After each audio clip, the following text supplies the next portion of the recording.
There is a major misunderstanding when people talk about the narcissist's game, as if it were nothing more than childish tricks, impulsive behaviors, or petty tactics within a relationship. In reality, the narcissist's game is neither small nor random. It is a survival-level psychological structure, built very early on to avoid the one thing they can never face, themselves.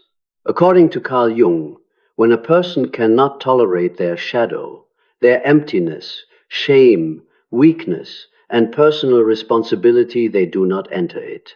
Instead, they create a persona to live in place of the truth, and from that moment on, their life is no longer governed by reality, but by performance.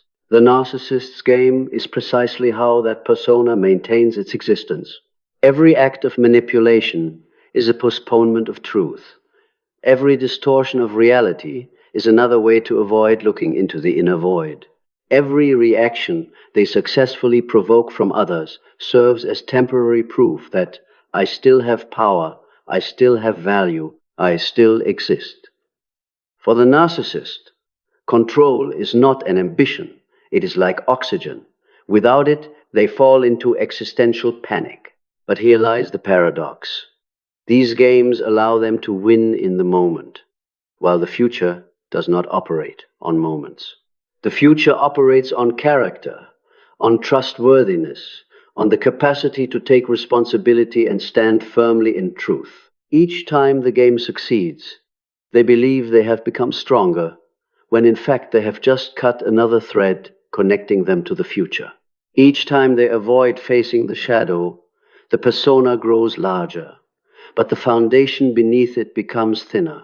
And when consequences begin to appear not loudly, not dramatically, not through some spectacular collapse, but simply as withdrawal, caution, and a measured silence from the world around them, the narcissist cannot face it. Because if they were to look directly, they would be forced to admit an unbearable truth, that the very games which once made them feel clever, in control, and superior have quietly destroyed their ability to have a real future, not because anyone punished them, but because no future can ever be built on the endless avoidance of oneself. Narcissists do not play games because they are bad people, but because they lack the capacity to exist in stillness. This is not a moral issue, it is a structural psychological one. For a person with a sufficiently stable ego, stillness is where the nervous system rests, where consciousness can turn inward and self-regulate. For the narcissist, however, stillness is a dangerous space, because when there is no external movement, no reactions to trigger, no one to control, the contents repressed in the unconscious begin to surface. According to the analysis of Carl Jung, the shadow is not evil. It is the totality of aspects of the person that have never been integrated into consciousness.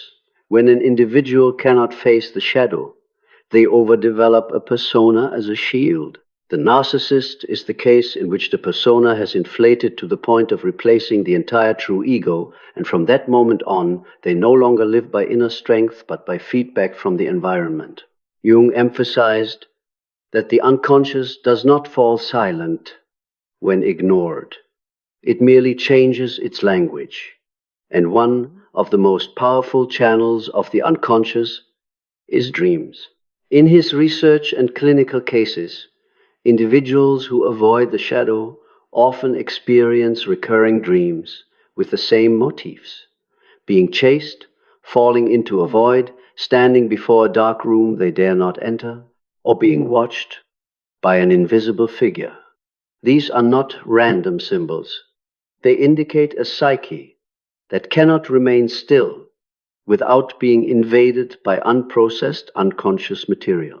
In waking life, the narcissist does not resolve this by facing it, but through forced movement, creating drama, generating conflict, constructing power games to keep consciousness constantly busy, constantly outward focused, leaving no room for the shadow to speak. Games, therefore, are not entertainment. They are mechanisms of psychological anesthesia. Each successful manipulation, each time they provoke confusion, reaction, or dependence in others, delivers a short-term signal to their nervous system. I exist. I have influence. Jung described this as a form of externalized self-regulation. The ego cannot regulate itself and must borrow the reactions of others to maintain a sense of self. When this mechanism operates long enough, stillness no longer feels like rest. It becomes an ego-threatening void. In that void, the most dangerous question emerges. Who am I when there is no reaction from others? And this is precisely the question the narcissist lacks the structure to answer. Jung famously wrote, "That which is not made conscious will appear in life as fate." For the narcissist, the unintegrated shadow does not appear as insight, but as a compulsive drive to keep playing games. They do not consciously choose the game. They are driven by the fear of standing still. Stillness means the persona can no longer move to shield them, and at that point the shadow, with its sense of emptiness, primal shame, and awareness of a missing ego core, begins to flood in. In Jungian dream studies of severe narcissistic personalities, one often finds dreams of losing control, becoming disoriented, or being exposed before a crowd, indicating that their deepest fear is not being hated, but being seen as they truly are. For this reason, narcissistic games always create movement: push, pull, hot, cold, reward, punishment, idealization, devaluation, because movement helps them avoid the moment of standing alone with themselves. The game sustains the illusion of control, but more deeply, it sustains the illusion of existence. It is not that they want to dominate, they fear disintegration. And because the game is designed not to build but to avoid, it cannot generate a future. It only prolongs a false present a little longer, while beneath it, the personality structure grows thinner and more dependent on external reactions to avoid collapse. Narcissists are not stupid in the sense of lacking intelligence. They are stupid in the sense that they trade the future for the moment. And this is the deepest tragedy. Their games often produce very fast results. Immediate reactions from others, activated fear, reinforced dependence. In the short term, this creates a feeling of power, validation, even victory. But the future does not operate on reactions. It operates on accumulated trust, behavioral consistency, and the capacity to take responsibility for reality, things that games not only fail to build, but quietly destroy. This is the great paradox. Every time the game wins, a piece of the future is lost quietly, without drama, but with precision. Each successful manipulation erodes credibility as others learn that reality here is unstable. Each distortion of truth makes the surrounding environment more defensive. Each avoidance of responsibility narrows the road ahead, because opportunities that require trust and consistency no longer arise naturally. The game does not destroy the present. It makes the present appear to function, but it reprograms the future against the player. According to Jung's analysis, personality does not collapse because of a single wrong act, but because of a life pattern disconnected from truth. The narcissist's game is precisely such a pattern. It teaches the nervous system that control matters more than understanding, reaction more than meaning, and dominance more than sustainability. Yet the future, whether in relationships, work, or inner life, responds by the opposite logic. It opens to those who are trustworthy, closes to those who are unpredictable. It supports those who are consistent and withdraws from those who continually distort reality. Thus, each time the narcissist gains a reaction, they simultaneously lose an invisible layer of ground. Others' willingness to cooperate, unconditional goodwill, and the sense of safety required to build together. What makes this game truly foolish with respect to the future is that it automatically accumulates consequences while the player only sees immediate rewards. No one needs to punish them, expose them, or confront them. Reality simply remembers. Others become more cautious, more verifying, more distant. Promises require more proof. Presence requires more time. Opportunities require more guarantees. All these more signals indicate that the future has begun to respond differently. But the narcissist misreads this. They believe they must control more, play smarter, press harder, and this reflex accelerates the loop. What once made them feel clever becomes evidence of short-sightedness. What once created advantage becomes a burden. What once felt alive dries out the surrounding reality. At a deeper level, the game distorts the narcissist's relationship with time. They live in an extended present where everything must react immediately, prove immediately, confirm immediately. The future, requiring slowness, accumulation, and trust, becomes a vague concept. And because they cannot feel the future, they keep choosing immediate victories. The future does not disappear, it withdraws. It gradually narrows, grows quieter, until the narcissist realizes that what was once easy has become heavy, that every path now requires double the effort with diminishing results. Only then do they face the late paradox. The game did not make them lose immediately, but it left them with no way to win later. In Jung's clinical notes, especially in cases he described as ego inflation and persona possession, he observed that when an individual lives too long through the persona and continually represses the shadow, the unconscious does not become quieter. It increases pressure on consciousness. Jung described this as a form of psychological pressure. The more unconscious material is denied, the more its energy seeks to re-enter conscious life through increasingly distorted channels. In non-narcissistic personalities, this may appear as anxiety, depression, or existential crisis. But in narcissists, where the persona has nearly replaced the true ego, this intrusion cannot be recognized as an inner signal and must be handled through outward behavior, specifically escalating the game. This is why escalation is not a choice but a compulsion. When old reactions no longer generate a sufficient sense of I exist, the narcissist's nervous system demands higher intensity. They do not think, what should I do next? But operate on a more primitive logic. If the sense of self weakens, stimulation must increase. Jung called this an autonomous complex, a psychological complex that operates independently of conscious control. When the game reaches this stage, it takes on clear characteristics: greater recklessness, greater cruelty, and, most notably, a loss of logic. The loss of logic is not because the narcissist has lost intelligence, but because the persona has lost the ability to stabilize the structure. In the early stages, the game still resembles strategy, knowing when to pull, when to release, when to be silent, when to attack. But when the shadow has been repressed too long, the persona no longer has the energy to sustain that sophistication. Jung described this phenomenon as a crack in the mask. When the mask cracks, the wearer does not become humbler. They become more panicked. And panic does not produce strategy, it produces escalation.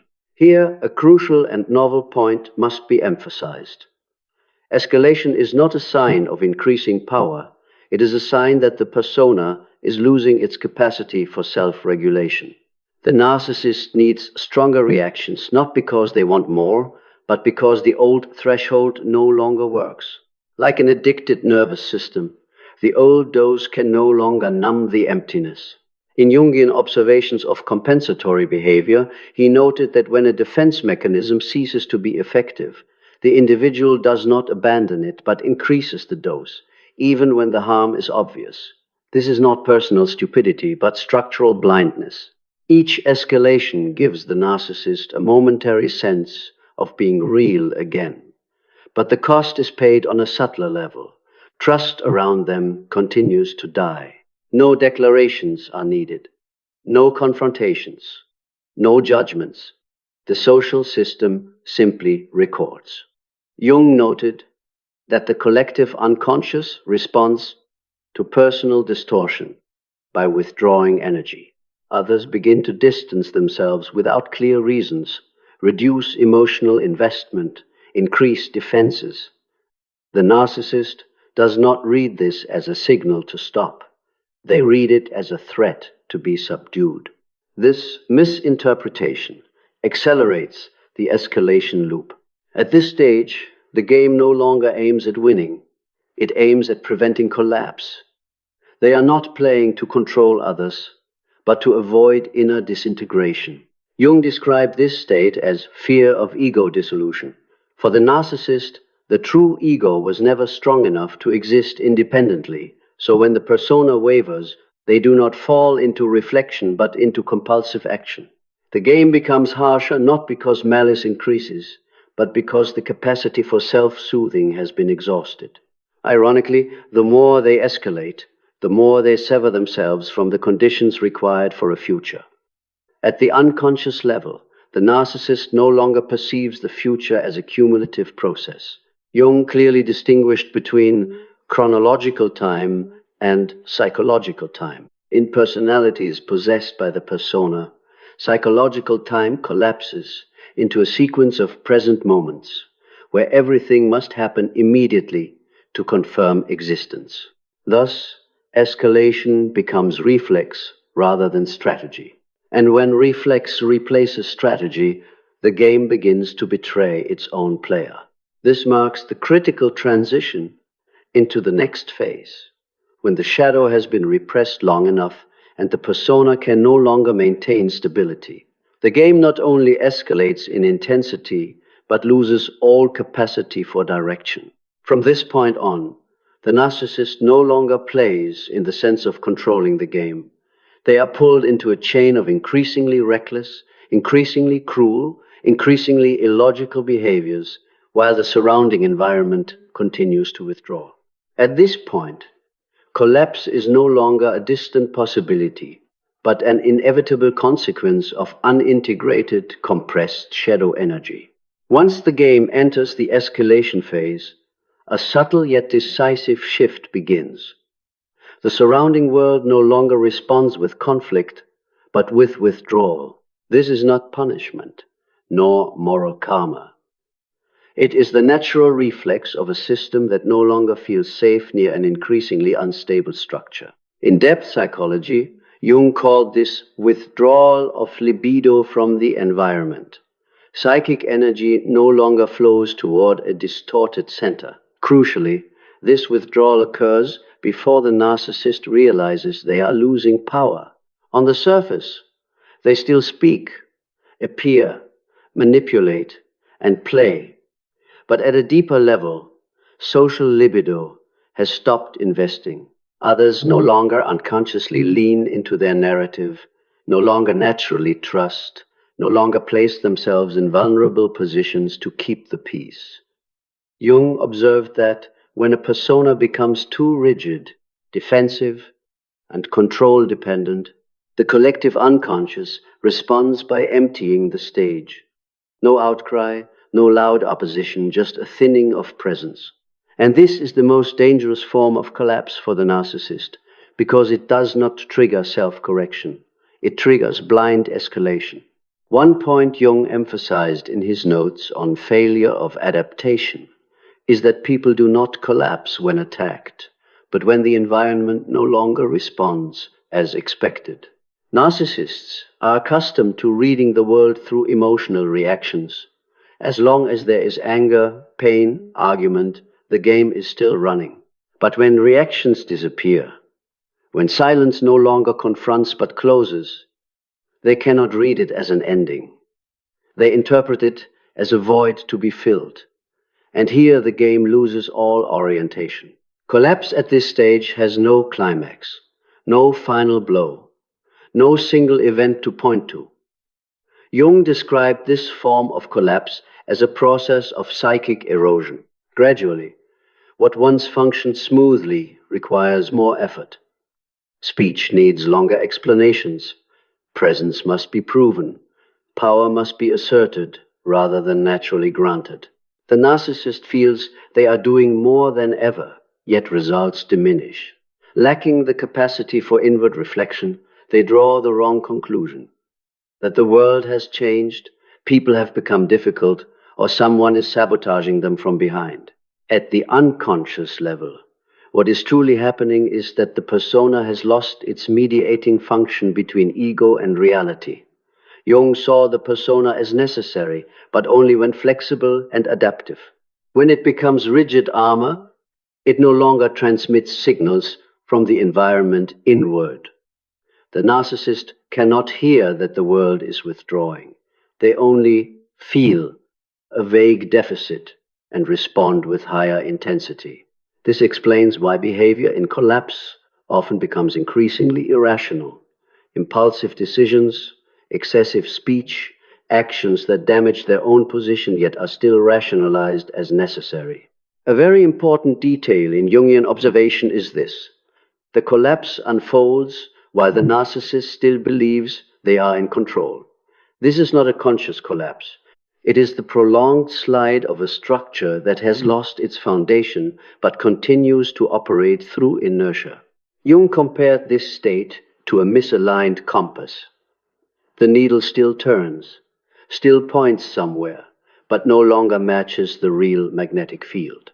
The narcissist keeps playing the game while the context has completely changed, and each move now produces no real influence, only more evidence of instability.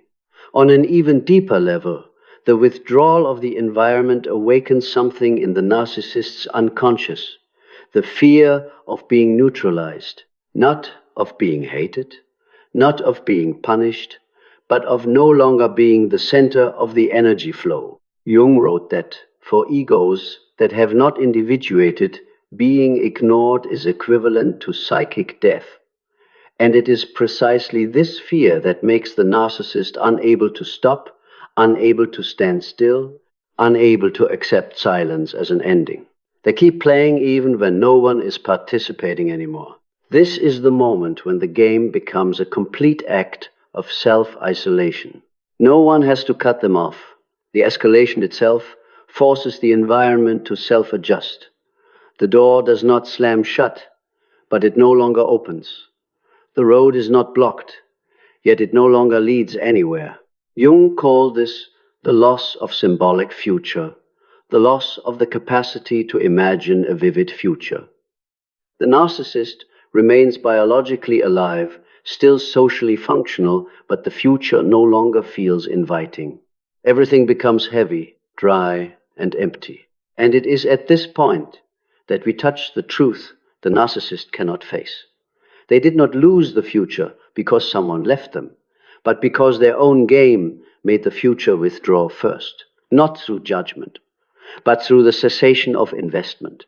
This is a collapse without noise, without an audience, without a clearly defined victim role, and for that reason, it is the kind of collapse the persona does not know how to interpret. When there is no story convincing enough to shield them, the narcissist must either look into the inner void or keep running inside a loop that grows narrower and narrower. Following that thread, we move directly into the most core question. Not what they lost, but why they cannot look straight at what has been lost, even when every sign is already clearly in front of them. When the future has withdrawn and the environment no longer responds, the natural response of a person with a sufficiently stable inner structure is to stop, observe, and allow truth to reorganize the self. But in the narcissist, this moment activates a completely different mechanism. Truth is not experienced as information, but as an existential threat. In Jung's framework, this happens when the persona is no longer a flexible social mask, but has become the entire operating ego. At that point, any truth that shakes the persona is not felt as "I was wrong," but as "I am being annihilated." In Jung's clinical work on the phenomenon of persona identification, he observed that individuals who completely identify with the image they perform outwardly lose the capacity to distinguish between behavior and being. In an ordinary person, behavior can be wrong while the self remains intact.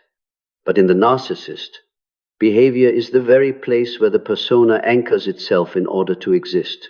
Therefore, when truth reveals that this behavior has eroded trust, destroyed opportunity, and caused the future to close, what is threatened is not reputation, it is the felt sense of "I am real." This is why they cannot face it. Not because they do not understand, but because understanding would mean the collapse of the last protective structure.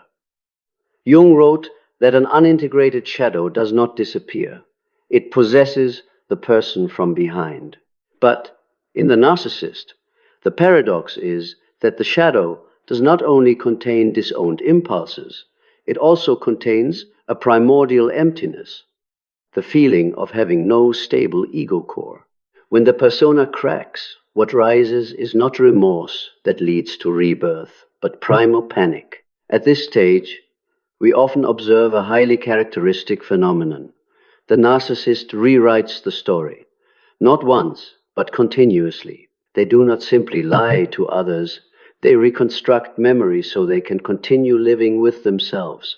Jung referred to this as retroactive mythmaking, mythologizing the past in order to protect the present. In his notes on the dreams of patients in this group, Jung found recurring images of corridors with no exit, sealed rooms with no windows, or figures being chased without knowing who the pursuer is. These dreams mirror the inner state precisely, being trapped between what happened and what cannot be admitted. Truth, in the narcissist's experience, is never a neutral event. It always carries the flavor of judgment, even when no one speaks.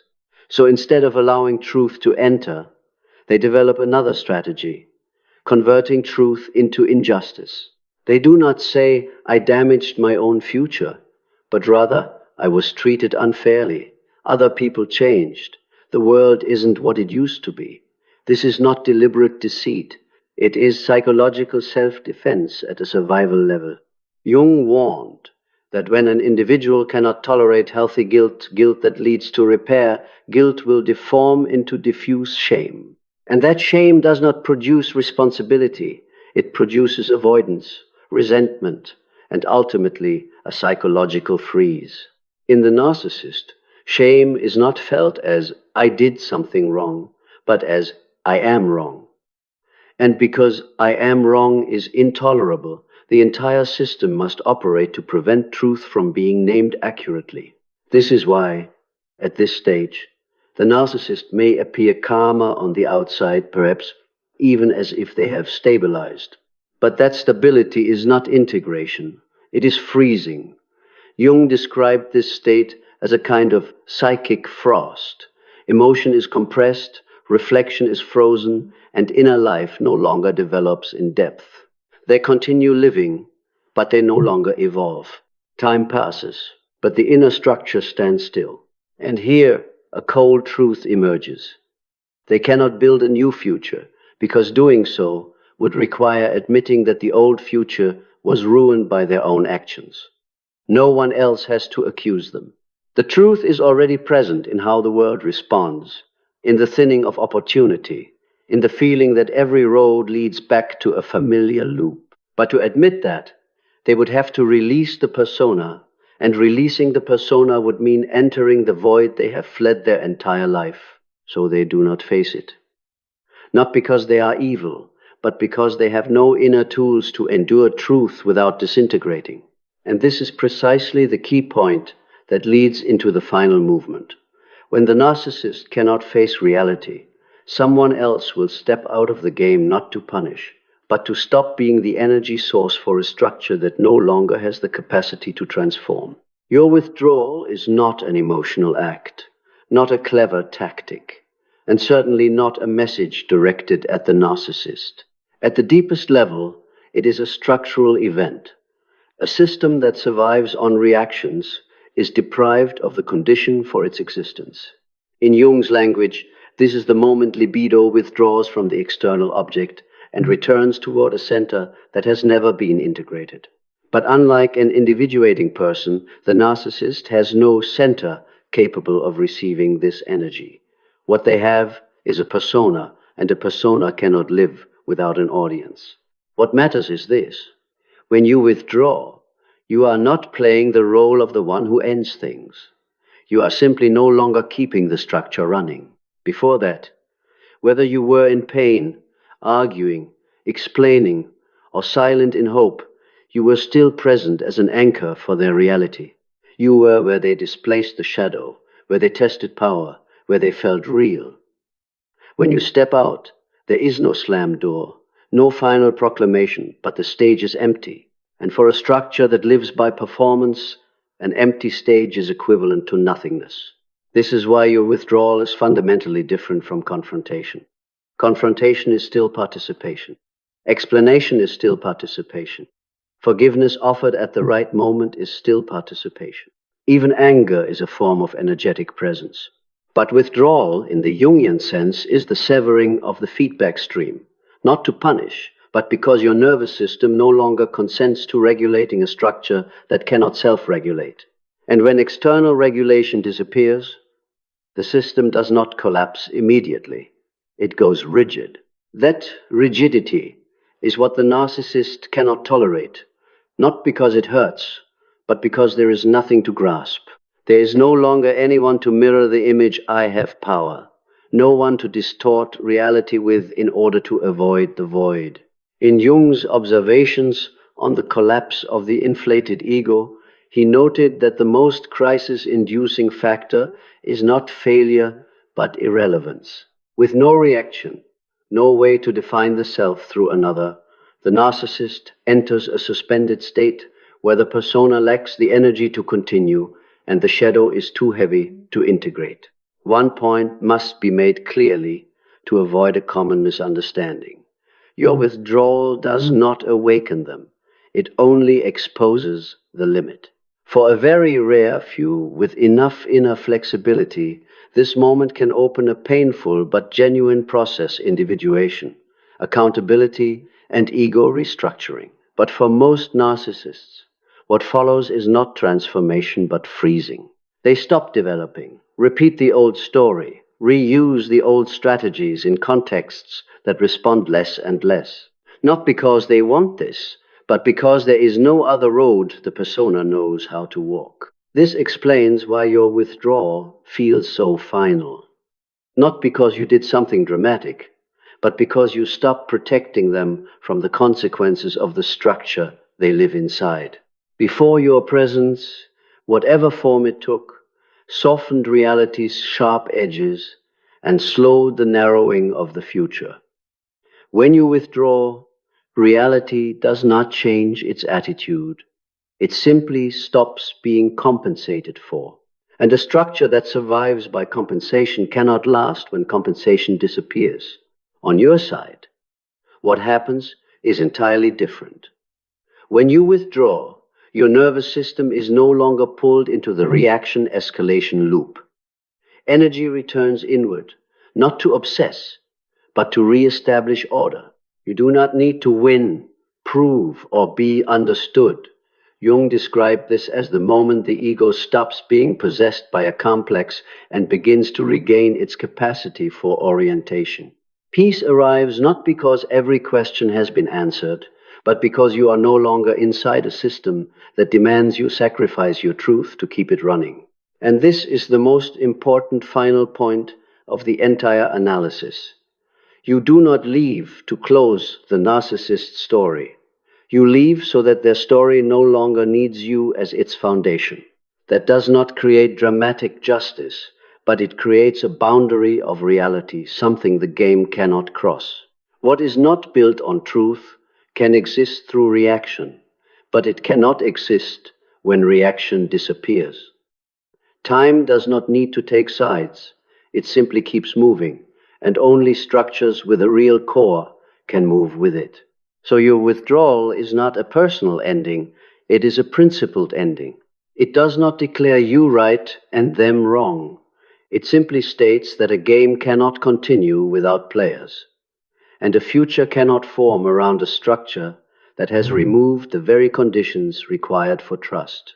What remains is not victory or defeat, but the natural consequence of living or not living in truth.